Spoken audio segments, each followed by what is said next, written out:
4, 3, 2, 1, go. Hey guys, Ro16 here, bringing on the Circle commentary. This is going to be the continuation of the Nate MSL round of 16. Group D, Hwasin up against Guemchi. It's not really a group, they just call it a group, but it's not really a group because it's only two people. Two people don't make a group, they make a pair. Not a pair, not the fruit, just a pair, two people. Not a couple, just a pair. Alright. Hwasin has the blue Terran at the upper left-hand position.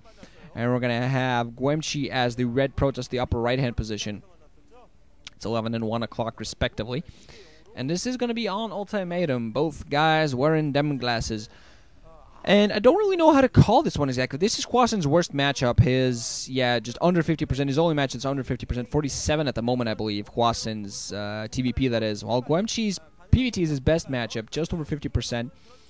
And kind of his bread and butter overall. It's how he wins his games, really.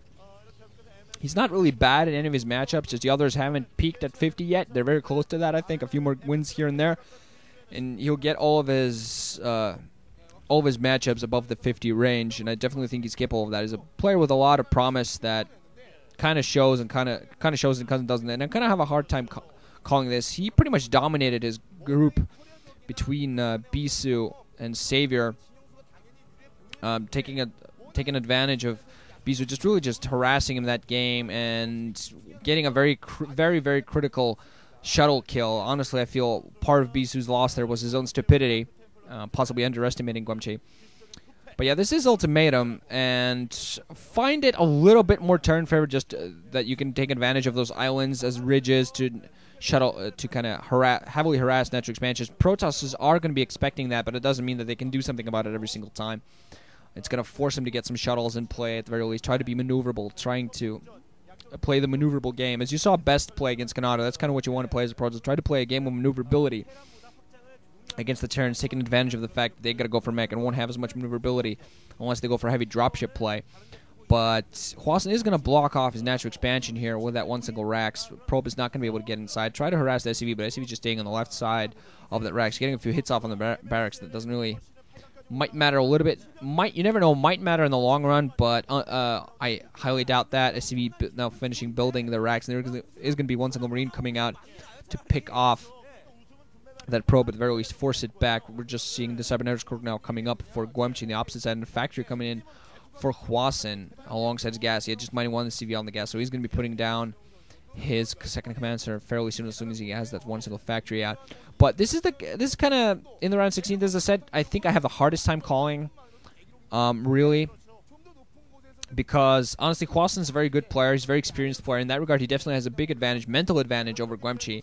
He's very experienced, but at the same time, this is not his best matchup, and he's kind of been shown this round of 16, getting there and just falling out of the round of 16, maybe sometimes into a round of 8. And I've been hoping for this guy to get further into a turn, but he hasn't gotten to a round of 16 in a tournament since, I believe, 2006, maybe 2007. I don't quite remember. He was either in the Shinon Bank 3 OSL that he got into the semifinals, or the GOM TV MSL 1 in the early 2007, where he got into semifinals and got defeated by Savior.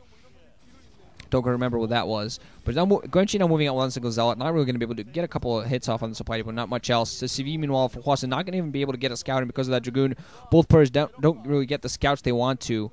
Hwasin expanding, and on the opposite side, we see Guemchi going for that safe robotics facility, going to get that observer going, and then put down his own natural expansion alongside. He really needs to get an observer inside of Guemchi's base. Actually going for a Citadel of a Dune here. So you might be going for a Dark Templar drop alongside, getting down his second assembler. We're going to see what he decides to do here. One single Dragoon moving out for him alongside, just trying to actually chasing down an SCV that's been scouting all over the place. Actually scouting in the wrong direction. I'm not quite sure if Hwasin actually realized that Guemchi was at the upper right. Now Dragoon alongside Zealot Pro coming in. That's expansion. Not a lot of troops. One tank on the ridge, though. That one single tank on the ridge is going to help out. He's obviously did not build the Marines you often would see from a Terran player. SCV there being picked off, meanwhile. Scouting SCV. But you didn't go for as many Marines. Usually you see a Marine go for Terran go for 4 or 5 Marines, and then push out with a tank and 5 to 6 Marines. also really helps him defend. But yeah, he's actually not going for a push, getting those 200, 250 extra minerals that he would otherwise build on Marines, get his expansion out just a few seconds sooner, and he has that one single tank. So one single tank on that ridge, especially as soon as he gets sieged, even has a second tank out, he's going to be able to force back anything that Guemchi pushes on him next couple of minutes. But if there is going to be a Dark Templar coming into his base, he's going to be in a lot of trouble.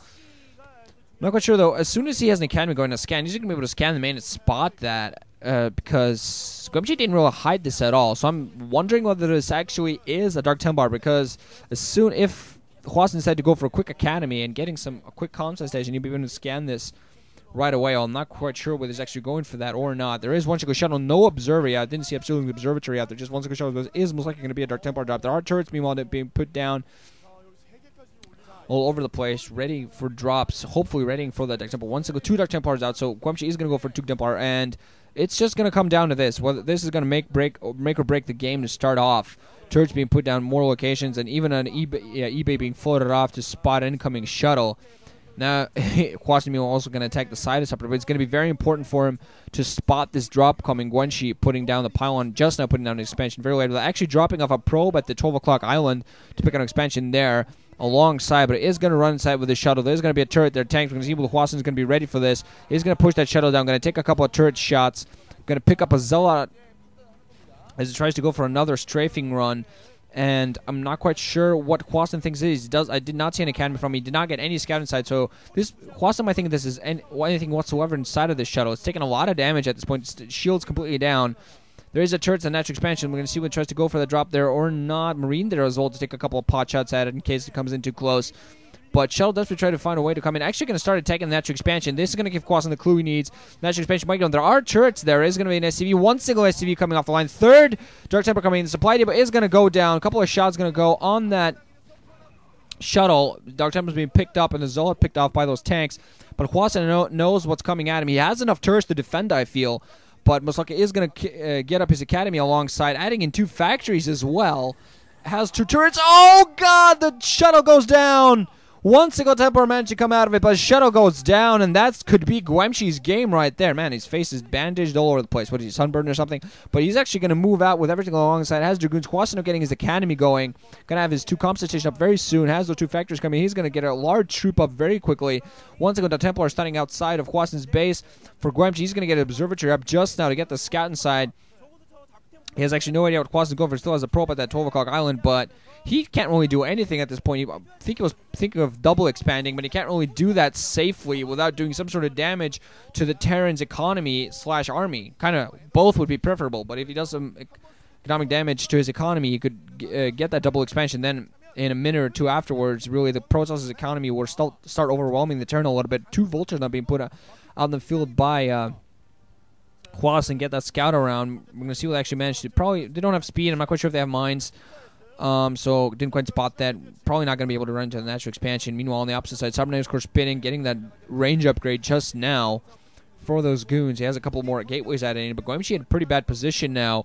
Hwasin just going to be able to press in fairly soon. Yeah, going to do that right now. Has, what is that, 6 tanks alongside Marines and Vulture support, and only Dragoons to support against this with not even range upgraded. So Hwasin, perfect time, even moving out some SCVs to help alongside, and just to build up turrets alongside maybe.